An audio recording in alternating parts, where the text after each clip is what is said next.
Rapper, writer, actress, and activist Rah Digga, born Rashia Fisher, is well known as a longtime member of the Flipmode Squad, a hip-hop collective led by fellow rapper Busta Rhymes. She parted ways with the group after a nearly decade-long run to venture out on her own. Even though she's been labeled one of rap's most prominent women MCs, her professional journey hasn't been an easy one, and her personal life has also had its share of trials and tribulations. Rah's love for music came from her parents, as she was taught at an early age by them to appreciate it and to pay close attention to the words. They were very militant people, so analyzing music messages was quintessential.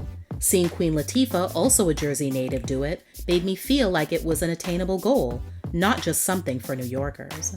Born in Newark, New Jersey, or Brick City as it's often referred, Rah began dabbling in rap at the age of 9 and made the decision to start taking it more seriously at 11. She attended private school in Baltimore, where she graduated as salutatorian. She then pursued higher education studying engineering at the New Jersey Institute of Technology. Although she was highly skilled in the math and sciences and was granted a full scholarship to MIT, she deferred to pursue her real passion: music. She learned how to rap by studying the likes of KRS-One, Rakim, and Kool G Rap of the Juice Crew. Her writing influence came from none other than Queens-bred female rapper Roxanne Shante. In a 2019 interview with Vlad TV, she told the story of her first professional experience in the industry as a member of the New York, New Jersey-based crew Flavor Unit. While there, using the name Rah Digga, the chemistry she had with another female rapper led them to combine forces in a duo called Twice the Flavor. After shopping around some demos, one of them landed in the hands of hip-hop duo Das FX. Before they knew it, they were severing their ties with Flavor Unit and signing with Das. That arrangement wouldn't last long, and soon not only was the duo out with Das, but also with each other. The main reason, according to Rah, was that she preferred to surround herself with men, while her groupmate liked hanging around other women, something Rah was not into at all. I hate girls. There's your controversy. Rah Digga hates girls. Girls suck. So who were all those dudes Rah was running with? None other than The Outsiders, another East Coast hip-hop collective she would join. That experience led her to be a part of a major feature on the track Cowboys, from the Fugees' multi-platinum second album, The Score. Unfortunately, her efforts didn't result in Rah making any money.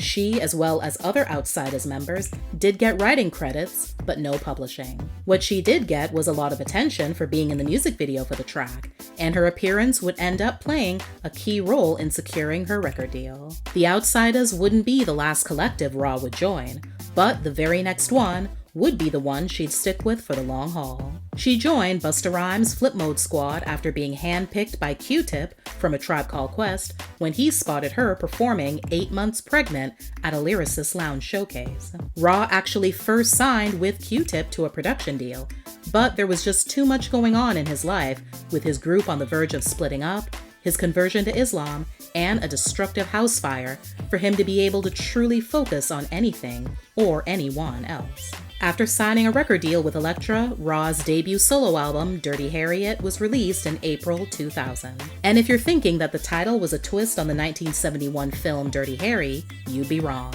She chose the name Harriet in reference to American abolitionist and social activist Harriet Tubman. Rah's whole ideology was that she was this underground female rapper, leading other underground artists like herself to the mainstream. In 2001, she was cast in her first real acting role in the film 13 Ghosts. After filming Wrapped in Vancouver for that movie, she made her way over to LA to appear alongside Beyoncé in MTV's Carmen, a hip opera. Then, things between Busta and Elektra started to go left. He decided he wasn't happy with them anymore and wanted to leave. Rah, priding herself in being a loyal ride or die, decided she wanted to go as well. They ended up being very fortunate to leave with the masters that they had already begun recording for the next Flipmode project to their new home, J Records. Rah's second album, Everything Is a Story, was due to be released on the label in 2004, but was shelved instead due to some behind-the-scenes drama with Busta.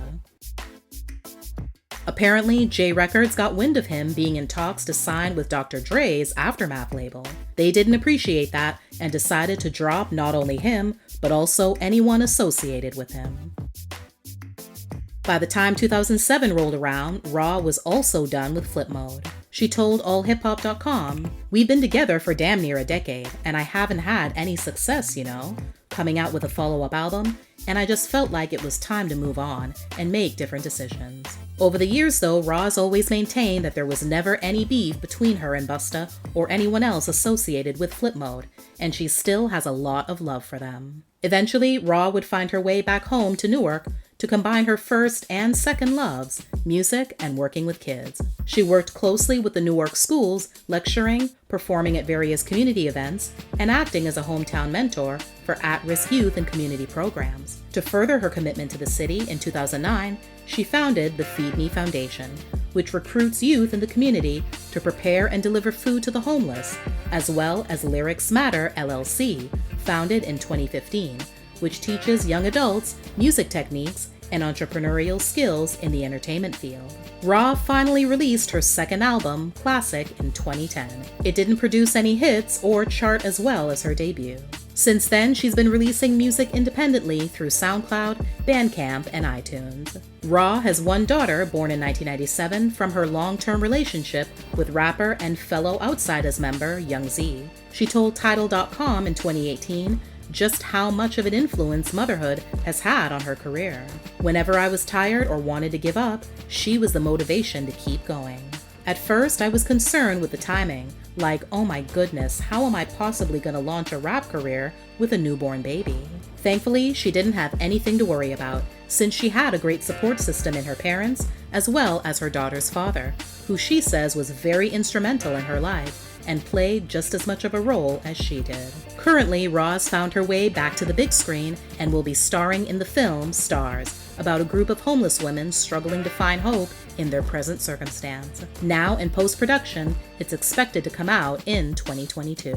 She can also be heard every week as 1/3 of the podcast, You Know What I Mean, Godcast, with fellow rapper Lord Jamar and comedian Godfrey. It's a 1-hour hip-hop based news and variety show where the hosts give their unfiltered perspective on what's going on in the world. Thanks for watching. Please like, share, and comment. Also, don't forget to subscribe and turn on your notifications so you won't miss any future videos. See you next time.